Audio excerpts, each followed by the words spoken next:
कधी आसमानी तर कधी सुलतानी संकटांनी शेतकरी नेहमीच भरडला जातो।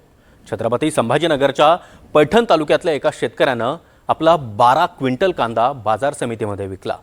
मात्र या शेतकऱ्याला कांद्याचे पैसे मिळणं तर सोडाच, उलट आपल्याच खिशातून 1 रुपया बाजार समितीला द्यावा लागलाय। कांदा उत्पादक शेतकऱ्याची व्यथा सांगणारा हा एक रिपोर्ट पाहूया। 640 रुपये, 645, 655, 655, 655 रुपये, 655 रुपये, 655 रुपये 1, 655 रुपये 2, 655 रुपये 2 रुपये।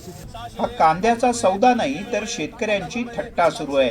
कारण पैठण तालुक्याच्या वरुडी गावातले शेतकरी प्रकाश गलधर यांना आपल्या कांद्याचे पैसे मिळणं तर सोडाच, पण त्यांना पदरहून 1 रुपया बाजार समितीला द्यावा लागला।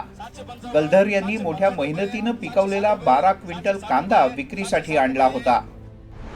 कांद्याचं वजन झालं 1262 किलो।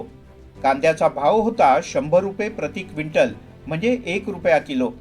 त्यामुळे कांद्याला एकूण मिळाले 1265 रुपये। हमाली गेली 125 रुपये, तोलाई 38 रुपये, भराई 25 रुपये, वाराई 25 आणि भाडं 500 रुपये। याशिवाय गोणींचा खर्च दाखवला गेला 550 रुपये, म्हणजे एकूण खर्च झाला 1263 रुपये। अर्थात कांदा देऊन वर गलधर यांना स्वतःच्याच खिशातून 1 रुपया बाजार समितीला द्यावा लागला। भावना काय आहे आता?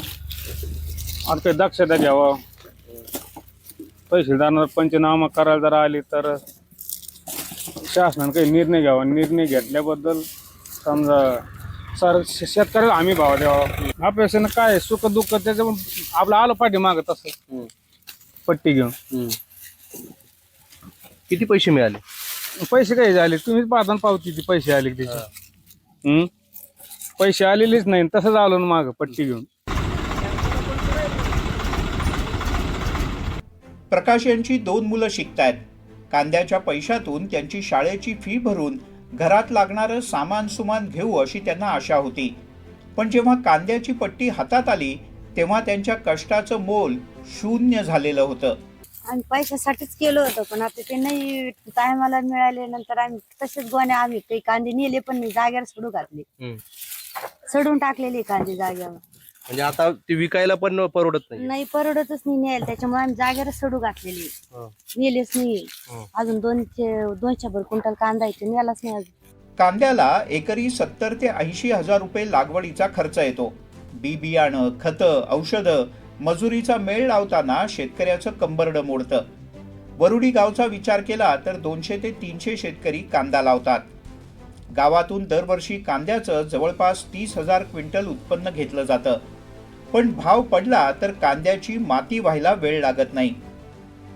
कांदा 20 ते 25 क्विंटल असन आणि भाव मिळाला 200चा, आणि कांदा इथं 25 ते 30 क्विंटल कांदा असन आणि भाव मिळाला 200 रुपयाचा। त्यांना किती पैसे होतील याचे?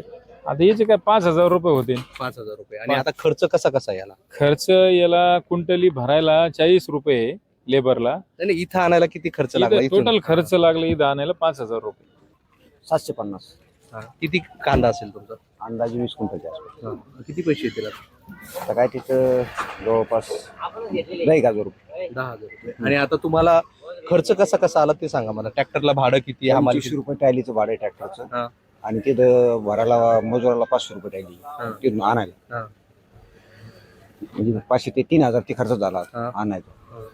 याचा केलेला खर्च सुद्धा निघत नाही। ही व्यथा फक्त वरुडी गावच्या शेतकऱ्यांची नाही, तर बाजार समितीत कांदा घेऊन येणाऱ्या प्रत्येक शेतकऱ्यांना याच संकटाचा सामना करावा लागतोय।